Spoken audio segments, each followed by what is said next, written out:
বান্দরবানের রুমায় সোনালী ব্যাংক ডাকাতি, হামলা ও অস্ত্র লুটের ঘটনায় কেএনএফের সঙ্গে জড়িত থাকার অভিযোগে গ্রেফতার রুমা উপজেলা ছাত্রলীগের সভাপতি সহ আরও 7 জনকে জেল হাজতে পাঠানো হয়েছে।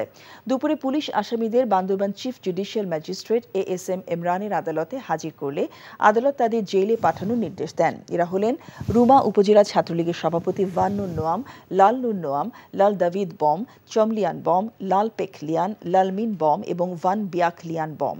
এরা সবাই রুমা উপজেলার মুনলাই পাড়ার বাসিন্দা। যৌথ বাহিনী জানায়, সোমবার রুমা উপজেলা দুর্গম মুনলাই পাড়া এলাকা থেকে কেএনএফের সঙ্গে জড়িত থাকার অভিযোগে ওই 7 জনকে গ্রেফতার করা হয়। রুমা থানচিতে ব্যাংক ডাকাতি, মসজিদে হামলা, টাকা অস্ত্র লুট ও ব্যাংক ম্যানেজারকে অপহরণের ঘটনায় এখন পর্যন্ত 78 জনকে কারাগারে পাঠানো হয়েছে।